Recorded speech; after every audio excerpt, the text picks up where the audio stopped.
السلام عليكم ورحمة الله وبركاته. الحمد لله رب العالمين والصلاة والسلام على عبد الله ورسوله نبينا محمد وعلى آله وصحبه ومن تبعهم بإحسان إلى يوم الدين أما بعد. সম্মানিত উপস্থিত আজকের এই দর্শে যারা সমবেত হয়েছেন, আল্লাহ সুবহানাহু ওয়া তাআলার বিশেষ তৌফিকে আমরা অনেক ব্যস্ততার মধ্য দিয়ে তার দিনকে জানার জন্য, তার দিন শেখার উদ্দেশ্যে, মানার উদ্দেশ্যে আমরা এ দর্শে সমবেত হই। আপনারা অতি ব্যস্ততার মধ্য দিয়ে প্রবাস জীবনে এই দর্শে সমবেত হয়েছেন, বিভিন্ন জন বিভিন্ন ভাবেও সংযুক্ত হয়েছেন। আল্লাহ রাব্বুল আলামিন আমাদের সকলকে কোরআন ও সহিহ সুন্নাহর আলোকে সঠিকভাবে ইসলাম জানার তৌফিক দান করুন। আমরা যেন সঠিকভাবে কোরআন ও সহিহ সুন্নাহর আলোকে ইসলাম জেনে সম্ভব অনুযায়ী আমাদের জীবনে বাস্তবায়ন করতে পারি। আল্লাহর কাছে সেই দোয়া করেই আমার আজকের আলোচনা শুরু করতে যাচ্ছি। গতদিনে আমি একটু স্মরণ করে দিয়েছিলাম, আমরা যেহেতু ধারাবাহিক আলোচনা চলতে থাকবে, একটা কোন হাদিস গ্রন্থ বা কোন গ্রন্থকে সামনে রেখে নিয়মিত আলোচনা হলে আলোচনা যারা শুনবেন তাদের পক্ষেও সেটাকে ধরে রাখা সম্ভব হবে আর আলোচনাটা একটা ধারাবাহিকতা থাকবে। সে লক্ষ্যেই আজকে আমরা একটি সুপ্রসিদ্ধ হাদিস গ্রন্থ, যদিও ছোট কিন্তু অতি মূল্যবান, আরবাউন মিন নববী, ইমাম নববী রাহিমাহুল্লাহ 40 হাদিস গ্রন্থ, সে গ্রন্থ থেকে আমরা আজকে শুরু করব। আলোচনার শুরুতে আবারও আল্লাহ সুবহানাহু ওয়া তাআলার কাছে এই দোয়া করছি যে আমরা যে দেশের মানুষ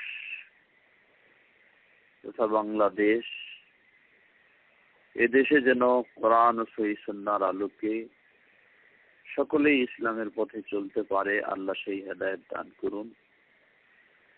যেসব মুসলিম সমাজ আজকে বিভিন্ন সমস্যায় জর্জরিত, সেই মুসলিম সমাজকে তাদের সমস্যা থেকে মুক্ত করুন এবং তারা যেন মুসলিম সমাজ পারস্পরিক ভেদাভেদ ও দূরত্ব ভুলে গিয়ে ইসলামের স্বার্থে, মুসলিম সমাজের স্বার্থে, ইসলাম বিদ্বেষী মহলের প্রতিবাদে তারা সকলেই এক প্ল্যাটফর্মে সমবেত হতে পারে। আল্লাহ তাদেরকে সেই মানসিকতা, সেই উপলব্ধি আল্লাহ রাব্বুল আলামিন তাদেরকে দান করুন এবং এই দেশে যারা ইসলাম ও মুসলিম সমাজের বিদ্বেষ ভাবাপন্ন ষড়যন্ত্রমূলক কর্মকাণ্ডে জড়িত, আল্লাহ রাব্বুল আলামিন তাদেরকে ইসলামের দিকে হয় হেদায়েত দান করুন অথবা তাদের ষড়যন্ত্রে আল্লাহ তাদেরকে ধ্বংস করে দিন। আমাদের দেশ মুসলিম অধ্যুষিত দেশ, মুসলিম সমাজ যেন পূর্ণভাবে ইসলাম মেনে চলতে পারে এমনই পরিবেশ আমাদের মাঝে আল্লাহ দান করুন, আমিন। আজকের আলোচনা আমরা এখন শুরু করতে যাচ্ছি। ইমাম নববী রাহিমাহুল্লাহ সেই 40 হাদিসের সংকলিত গ্রন্থের প্রথম যে হাদিস, হাদিসটি প্রসিদ্ধ সাহাবী আমিরুল মুমিনিন উমর ইবনে আল-খাত্তাব রাদিয়াল্লাহু তাআলা আনহু বর্ণনা করছেন। তিনি বলেন, সামি'তু রাসূলুল্লাহ সাল্লাল্লাহু আলাইহি ওয়াসাল্লাম ইয়াকুলু ইন্নামাল আ'মালু বিন্নিয়াত ওয়া ইন্নামা লিকুল্লি ইমরিইন মা নাওয়া فمن كانت هجرته إلى الله ورسوله فهجرته إلى الله ورسوله ومن كانت هجرته لدنيا يصيبها أو امرأة ينكحها فهجرته إلى ما هاجر إليه رواه البخاري ومسلم।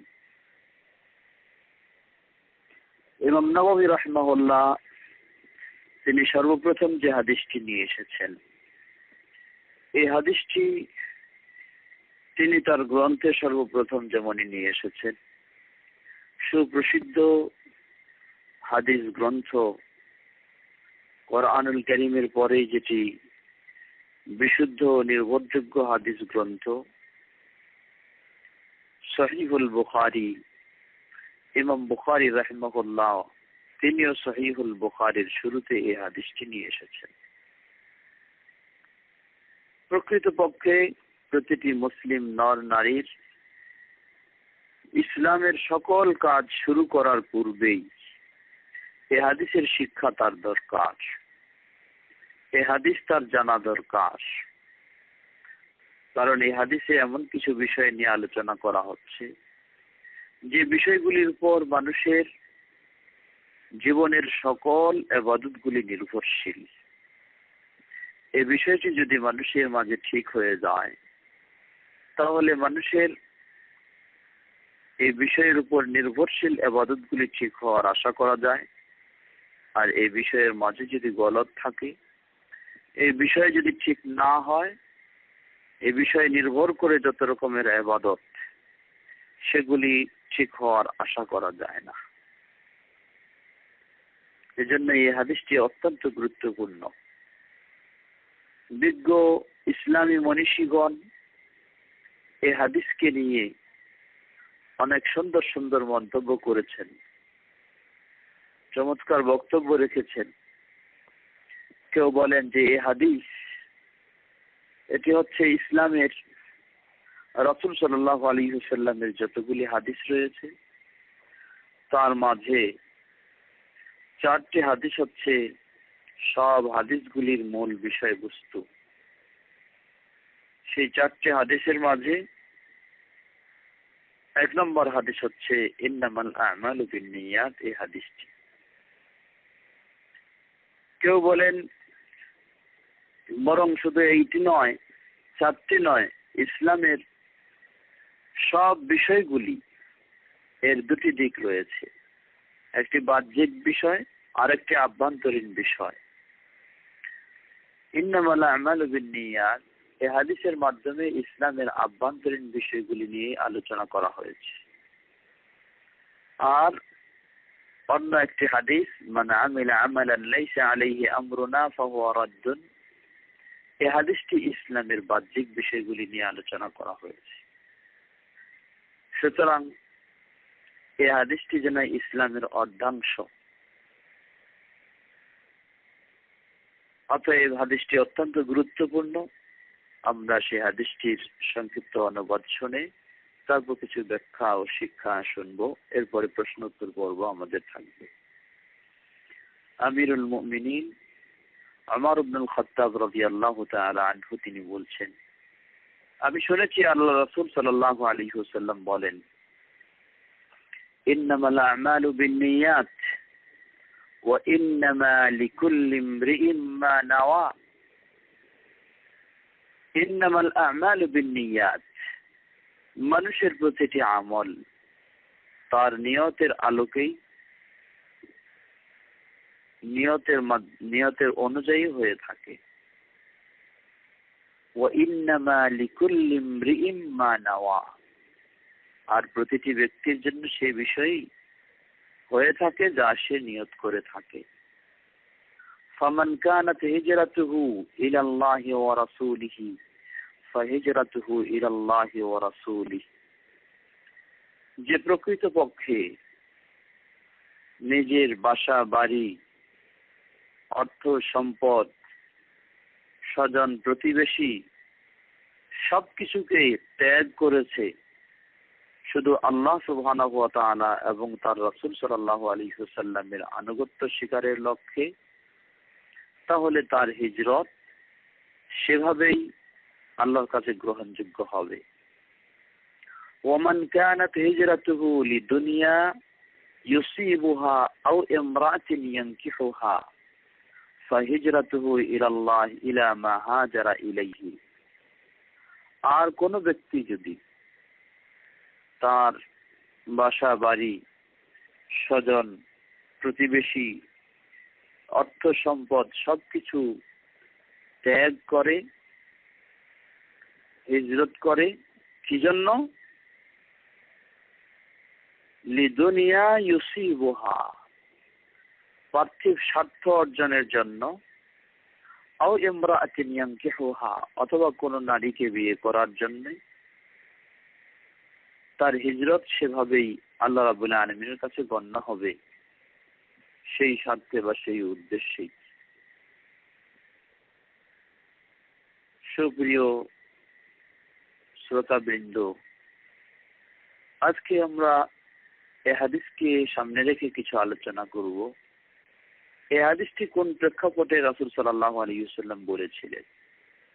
এ প্রসঙ্গে মুহাদ্দিসদের মূল্যবান বক্তব্য থেকে জানা যায়, রাসূল সাল্লাল্লাহু আলাইহি ওয়াসাল্লাম যখন মক্কা থেকে মদিনায় আল্লাহ রাব্বুল আলামিনের নির্দেশে হিজরত করলেন, তিনি নিজে এবং তার সাহাবায়ে কেরামগণ আল্লাহকে সন্তুষ্ট করার জন্যই, সাহাবায়ে কেরামগণ রাসূলের নির্দেশ অনুসরণ করার জন্যই নিজেদের ঘর বাড়ি, অর্থ সম্পদ, প্রতিবেশী পরিজন সব কিছুকে বর্জন করে খালি হাতে, শূন্য হাতে তারা শুধু দিনের স্বার্থে আল্লাহর দিনকে মানার জন্য, আল্লাহর দিনকে পালন করার জন্য মক্কার কঠিন পরিবেশ ত্যাগ করে মদিনার ভালো পরিবেশে পাড়ি জমালেন। সেই সময় অধিকাংশই তারা আল্লাহকে সন্তুষ্ট করার জন্যই।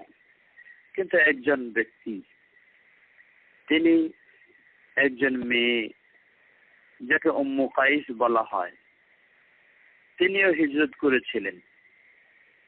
কিন্তু সেই মেয়ের প্রতি একজন ব্যক্তি আকৃষ্ট ছিলেন, তিনি হিজরত করেছিলেন সেই মেয়েকে বিয়ে করার লক্ষ্যেই।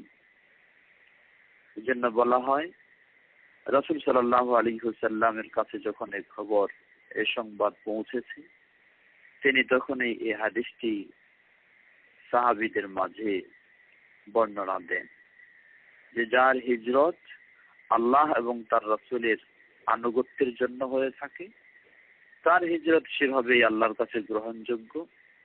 আর যার হিজরত দুনিয়ার কোনো স্বার্থ অর্জন অথবা কোনো নারীকে বিয়ে করার উদ্দেশ্যে হয়, তার হিজরত সেভাবেই আল্লাহর কাছে গ্রহণ হবে।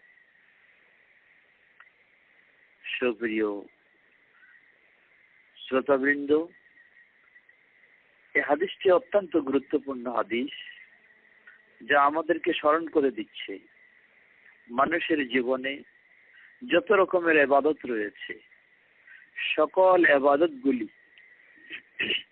আল্লাহ সুবহানাহু ওয়া তাআলার কাছে কবুল হওয়ার জন্য, মুমিনদের ইবাদতগুলি আল্লাহর কাছে কবুল হওয়ার জন্য অন্যতম দুটি শর্ত রয়েছে। এই শর্ত দুটি যদি কারো ইবাদতে পাওয়া যায়, সেই ইবাদত প্রকাশ্য হোক অপ্রকাশ্য হোক, আর্থিক হোক আর শারীরিক হোক, ছোট হোক আর বড় হোক, সকল ইবাদতগুলি আল্লাহর কাছে গ্রহণযোগ্য হওয়ার জন্য দুটি শর্ত থাকতে হয়। সেই শর্ত দুটি যদি পাওয়া যায়, তাহলে ইবাদত আল্লাহ সুবহানাহু ওয়া তাআলার কাছে গ্রহণযোগ্য বলে আমরা আশা করতে পারবো। এর প্রতিদান আমরা দুনিয়া আখিরাতে ইনশাআল্লাহ পাবো। আর যদি সেই শর্তগুলি আমাদের ইবাদতে না থাকে, তাহলে এর প্রতিদান পাওয়া আমরা আশা করতে পারি না। সেই প্রথম শর্ত হচ্ছে ইখলাসুল ইবাদাতি লিল্লাহি তাআলা। এই ইবাদতগুলি শুধুমাত্র আল্লাহ সুবহানাহু ওয়া তাআলাকে সন্তুষ্ট করার উদ্দেশ্যেই সম্পাদন করা। পৃথিবীর কোনো মানুষ খুশি হবে, কেউ আমার প্রশংসা করবে, কেউ আমার গুণগান বর্ণনা করবে, এই সমস্ত কোন রকমের উদ্দেশ্য বা পার্থিব কোনো স্বার্থ হাসিলের অর্জনের উদ্দেশ্য বা আরো কোনো কিছু এ ধরনের কখনো থাকতে পারে না।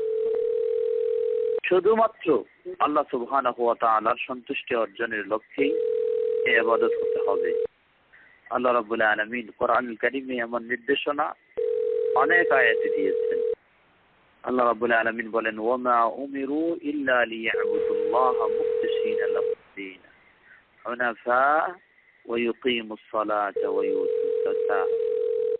আসলে মানব জাতিকে কিছুই নির্দেশ দেওয়া হয় নাই, শুধু এই দেওয়া হয়েছে যে তারা আল্লাহ সুবহানাহু ওয়া তাআলার জন্য একনিষ্ঠভাবে, আমরা বলছিলাম যে মানুষের ইবাদতগুলি বা প্রতিটি মুমিনের ইবাদতগুলি আল্লাহ সুবহানাহু ওয়া তাআলার কাছে গ্রহণযোগ্য হওয়ার জন্য দুটি শর্ত অবশ্যই অপরিহার্য। এই শর্ত দুটি যদি না থাকে, আমি যতই শ্রম দিয়ে ও সময় দিয়ে এবং সুন্দর করে ইবাদত সম্পাদন করি না কেন, সেটি আল্লাহ সুবহানাহু ওয়া তাআলার কাছে কখনো গ্রহণযোগ্য হওয়ার আশা করা যায় না। সেই প্রথম শর্তই এই হাদিসের মাঝে আলোচনা এসেছে। আল্লাহ সুবহানাহু ওয়া তাআলা যেমন অনেক আয়াতে নির্দেশনা দিয়েছেন, যে একটু আগে সূরা বাইয়িনা থেকে আমরা শুনলাম, আল্লাহ বলেন ওমা উমিরু ইল্লা লিয়াবুদুল্লাহ মুখলিসিনা লাহুদ্দিন। মানব জাতিকে কিছু নির্দেশ দেওয়া হয়নি, শুধু এই নির্দেশই দেওয়া হয়েছে তারা একমাত্র আল্লাহ সুবহানাহু ওয়া তাআলার জন্য একনিষ্ঠভাবে ইবাদত করবে। আল্লাহ সুবহানাহু ওয়া তাআলার জন্যই, তার দিনকে তার জন্য খালিস করেই মানব জাতি ইবাদত করবে, এই নির্দেশনাই আল্লাহ রাব্বুল আলামিন তাদেরকে দিয়েছেন। সুতরাং কেউ যদি ইবাদতের ক্ষেত্রে মানুষ খুশি হবে বা মানুষ প্রশংসা করবে বা মানুষ কিছু আমার গুণগান বর্ণনা করবে, এই নিয়েতে, এই লক্ষ্য করে বা এই উদ্দেশ্যকে সামনে রেখে কেউ ইবাদত করে, জেনে নিতে হবে সেই ইবাদত কখনো কবুল হওয়ার আশা করা যায় না। এ মর্মে অনেক বর্ণনা এসেছে কোরআন ও সুন্নায়। যেমন সহিহ হাদিসে যদি আমরা লক্ষ্য করি, সহিহ বুখারী ও মুসলিমের হাদিস, আল্লাহ রাসূল সাল্লাল্লাহু আলাইহি ওয়াসাল্লাম বলেন, আউয়ালু মান ইউসাআরু বিহি আন-নার, সর্বপ্রথম যাদেরকে দিয়ে জাহান্নামের আগুন প্রজ্বলিত করা হবে, এরা তিন শ্রেণীর মানুষ হবে। এক শ্রেণী হলো কারিউল কোরআন আও আল আলিম, যে কোরআনের পাঠক অথবা কোরআনের জ্ঞানী। এমন ব্যক্তিকে নিয়ে আসা হবে আল্লাহ সুবহানাহু ওয়া তাআলার আদালতে। নিয়ে এসে তাকে জিজ্ঞাসা করা হবে, তোমাকে অনেক কিছু নিয়ামত দেওয়া হয়েছিল, তুমি সেই নিয়ামতগুলি কিভাবে পালন করেছো? সে জবাবে বলবে, হে আল্লাহ, আমি অনেক নিয়ামত পেয়েছি, আমি কোরআন শিক্ষা করেছি এবং মানুষকে আমি কোরআন শিক্ষা দিয়েছি। আল্লাহ সুবহানাহু ওয়া তাআলার পক্ষ থেকে বলা হবে, কাযাবতা, না না, তুমি কখনো আমাকে সন্তুষ্ট করার জন্য কোরআন শিক্ষাও করনি এবং মানুষকেও কোরআন শিক্ষা দাওনি, বরং তুমি কোরআন শিক্ষা করেছো, কোরআন শিক্ষা দিয়েছো লিইকালু লাকা কারিউল কোরআন, যেন মানুষেরা তোমার প্রশংসা করে তুমি একজন ভালো কোরআনের পাঠক, কোরআন সম্পর্কে তুমি ভালো জানো, মানুষেরা যেন তোমার এই গুণগান বর্ণনা করে, এই প্রশংসা করে, এই জন্যই তুমি কোরআন শিক্ষা করেছো ও শিক্ষা দিয়েছো। ওয়াকাদ কিলা লাক, আর দুনিয়াতেই তোমাকে সেটা বলা হয়ে গেছে। ফায়ুমারু ওয়া ইউসহাবু আলা ওয়াজহিহি ইলান নার, অতঃপর ফেরেশতাদেরকে নির্দেশ দেওয়া হবে তাকে চেহারার উপর দিয়ে ছেঁচড়ে টেনে হেঁচড়ে তাকে জাহান্নামে নিক্ষেপ করা হবে। নাউযুবিল্লাহ। আল্লাহ রাসূল সাল্লাল্লাহু আলাইহি সাল্লামের হাদিস আমরা শুনেছি, তিনি বলেন, সহিহ বুখারী হাদিস সেটিও, খায়রুকুম মান তাআল্লামাল কুরআন ওয়া আল্লামাহ, তোমাদের মাঝে সর্বোৎকৃষ্ট মানুষ হলো সেই ব্যক্তিটি যে নিজে কোরআন শিক্ষা করেছে এবং অন্যকে কোরআন শিক্ষা দেয়। তাহলে এই হাদিসের আলোকে সে খুব ভালো কাজই করেছে, হওয়ার সুযোগ ছিল তার সর্বোৎকৃষ্ট মানুষ। কিন্তু সমস্যা কোথায়? সমস্যা হলো একটু নিয়তের মাঝে পার্থক্য এসে গেছে, নিয়তের মাঝে একটু গরমিল হয়ে গেছে। নিয়ত হতে হবে কোরআন শিখবো এবং শিক্ষা দিব আল্লাহ সুবহানাহু ওয়া তাআলাকে শুধু সন্তুষ্ট করার জন্য, কারো প্রশংসা নেওয়ার জন্য নয়। কিন্তু সেই ব্যক্তির নিয়ত ছিল কোরআন শিক্ষা করেছে এবং শিক্ষা দিয়েছে, মানুষ যেন তাকে প্রসিদ্ধ একজন কারি বলে, মানুষ যেন প্রসিদ্ধ কোরআনের আলেম বলে, গবেষক বলে, এই নিয়তেই। তাই তার পরিণতি অত্যন্ত কঠিন। যে আমল দিয়ে সে জান্নাতের আশা করেছিল, সেই আমলেই তাকে জাহান্নামে নিয়ে যাওয়ার একটি বড় কারণ হয়ে যায়। রাসূল সাল্লাল্লাহু আলাইহি ওয়াসাল্লাম বলেন, দ্বিতীয় ব্যক্তিকে নিয়ে আসা হবে, তাকে জিজ্ঞাসা করা হবে আল্লাহর পক্ষ থেকে, তোমাকে আল্লাহ অনেক নিয়ামত দিয়েছিলেন, তুমি কি করেছো? সে জবাব দেবে, হে আল্লাহ, আমাকে অনেক ধন সম্পদ দিয়েছিলেন, আমি আমার সব সম্পদ দিনের জন্য আপনার পথে আমি ব্যয় করেছি, আল্লাহ সুবহানাহু ওয়া তাআলার পক্ষ থেকে বলা হবে, কাযাবতা, না না, তুমি বাস্তবে মিথ্যা কথা বলছো। তুমি কখনো আল্লাহর সন্তুষ্টি অর্জনের লক্ষ্যে তোমার সম্পদ তুমি দ্বীনের পথে ব্যয় করনি। তুমি সম্পদ ব্যয় করেছো মানুষ যেন তোমাকে একজন বড় ডোনার, মানুষ যেন একজন তোমাকে বড় দাতা বলে মারহাবা দেয়, বাহবা জানায়, এই জন্যই তুমি তোমার সম্পদ ব্যয় করেছো। ওয়াকাদ কিলা লাকা, আর দুনিয়াতে তুমি এই প্রশংসা পেয়ে গেছো, সুতরাং আখিরাতে তোমার জন্য আমার কাছে কোনো প্রতিদান নেই, রয়েছে শুধু তোমার জন্য প্রতিফল। অতঃপর ফেরেশতাদেরকে নির্দেশ দেওয়া হবে, তার চেহারার উপর দিয়ে তাকেও টেনে হিঁচড়ে জাহান্নামে নিক্ষেপ করা হবে। নাউযুবিল্লাহ। মানুষ তার কষ্টে উপার্জিত সম্পদ ব্যয় করে দ্বীনের পথে, ইসলামের জন্য ব্যয় করে, কিন্তু পার্থক্য শুধু সামান্য। সেই পার্থক্যটা ভিতরের বিষয়, হৃদয়ের বিষয়, অন্তরের বিষয়।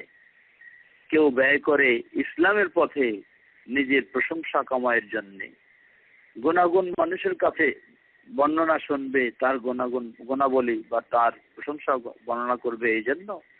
আবার কেউ ব্যয় করে থাকে মানুষ কেউ জানবে আর না জানবে বিষয় নয়, শুধু আল্লাহ সুবহানাহু ওয়া তাআলা যেন জানেন সেই বিষয়ে। তৃতীয় ব্যক্তি, তাকে নিয়ে আসা হবে, জিজ্ঞাসা করা হবে তুমি কি করেছো। আল্লাহ সুবহানাহু ওয়া তাআলা তোমাকে অনেক নিয়ামত দিয়েছিলেন। তিনি জবাব বলবে, সে জবাবে বলবে যে আল্লাহ আমাকে অনেক নিয়ামত দিয়েছিলেন, আমি একজন সুস্থ সবল মানুষ ছিলাম, আমি দ্বীনের পথে সব সময় কাজ করেছি, শুধু কাজ নয় আমার গোটা জীবনকেও আমি দ্বীনের পথে উৎসর্গ করে দিয়ে আমি শাহাদাত বরণ করেছি। আল্লাহর পক্ষ থেকে বলা হবে, কাযাবতা, তুমি মিথ্যা বলছো, কখনোই তোমার এই কথা সত্য নয়। কারণ তুমি দ্বীনের পথে তোমার জীবনকে উৎসর্গ করেছো, শাহাদাত বরণ করেছো ঠিকই, কিন্তু তোমার লক্ষ্য উদ্দেশ্য ছিল, তোমার নিয়ত ছিল মানুষেরা যেন তোমাকে শহীদ বলে জানে, ইতিহাসের পাতায় যেন তোমার শহীদের তালিকায় নাম থাকে, এজন্যই তুমি শাহাদাত বরণ করেছো। ওয়াকাদ কিলা লাকা, আর সেটা তুমি পৃথিবীতে পেয়ে গেছো।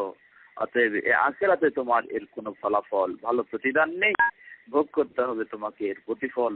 অতএব নির্দেশ দেওয়া হয় জাহান্নামে, এভাবে তাকেও চেহারার উপর দিয়ে টেনে হেঁচড়ে জাহান্নামে নিক্ষেপ করা হয়।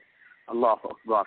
তাহলে এই বিশাল হাদিস, যেটি সহিহ বুখারী ও মুসলিমের হাদিস থেকে আমরা বুঝলাম যে মানুষ তার জীবনে সবচেয়ে ভালো ভালো কাজগুলি করবে ইসলামের, আল্লাহকে খুশি করার জন্য যেগুলি করতে হয়, কিন্তু শুধুমাত্র তার হৃদয়ে অন্তরে একটু ভিন্ন ভাব থাকবে।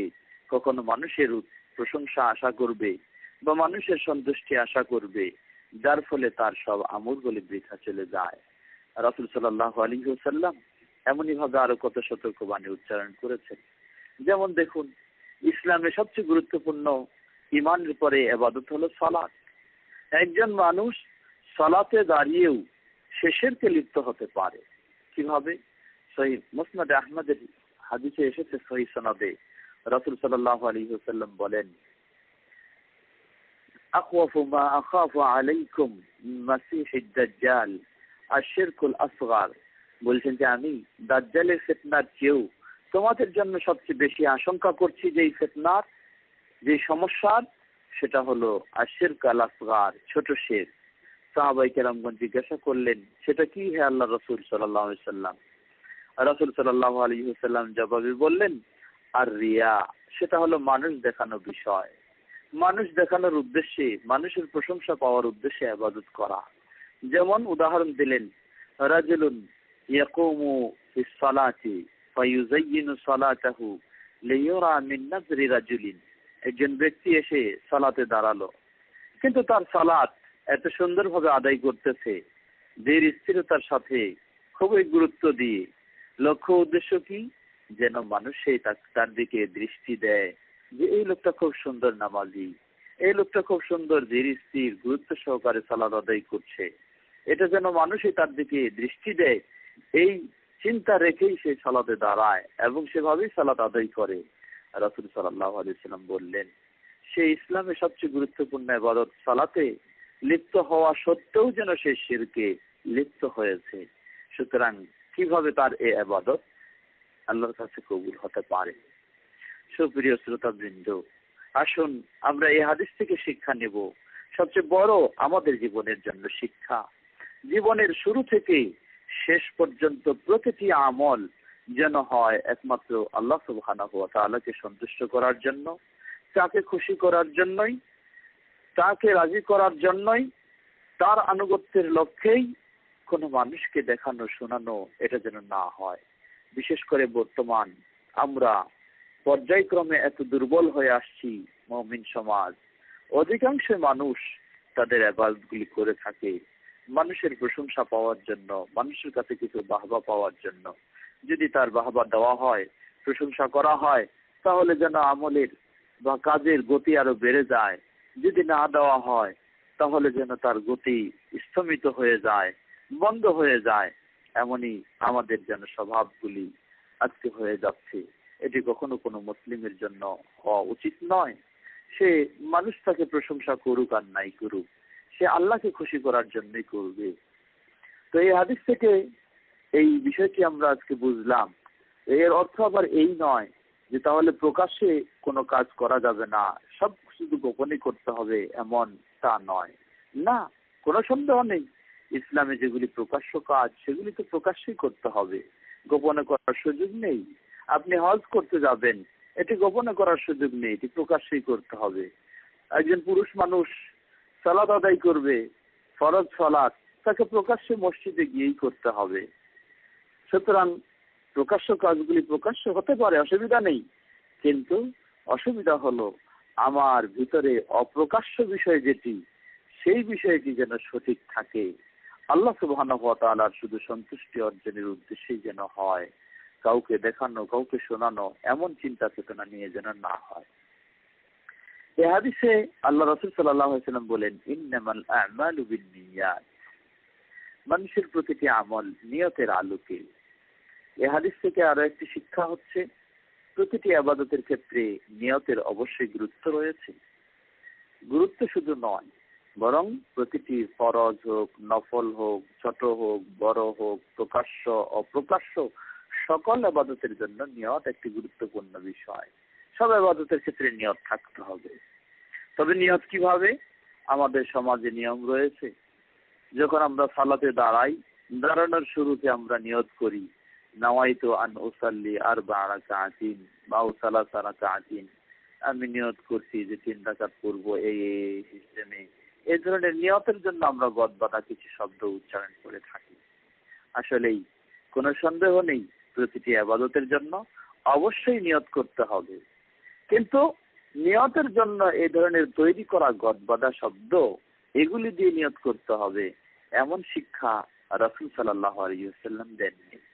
তিনি আরবি ভাষাভাষী ছিলেন, সাহাবায়ে কেরামগণ আরবি ভাষাভাষী ছিলেন, কিন্তু তারা কখনো আরবি ভাষাতেও এই ধরনের কোনো নিয়ত সবসময় ব্যবহার করতেন বা কখনো পাঠ করতেন বলে এর সামান্যতম প্রমাণ নেই।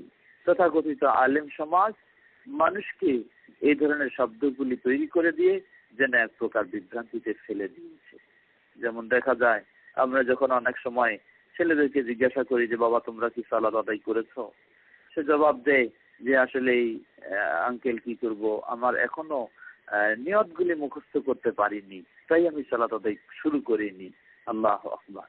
ইসলামে সালাত ফরজ করে দেওয়া হয়েছে একজন প্রাপ্তবয়স্কের উপর, কিন্তু সেই প্রাপ্তবয়স্ক বলছে যে এই নিয়তগুলি মুখস্থ করতে না পারার কারণে সে সালাতেই এখনো শুরু করেনি।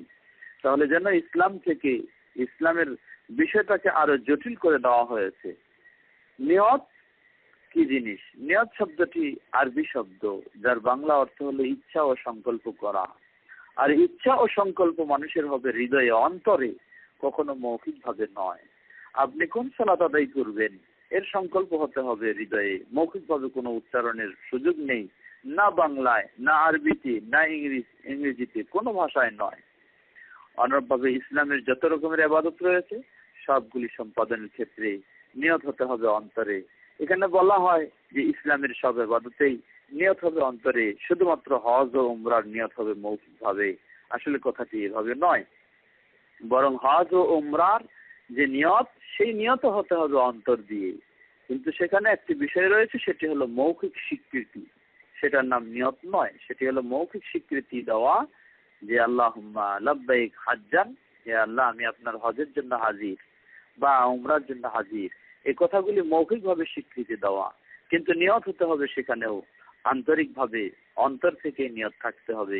মৌখিকভাবে কখনো কোনো নিয়তের শব্দ উচ্চারণের ইসলামে কোনো ইবাদতে নেই, না সালাতে, না সিয়ামে, না হাজ্জে, না যাকাতে, না আর কোনো ইবাদতে।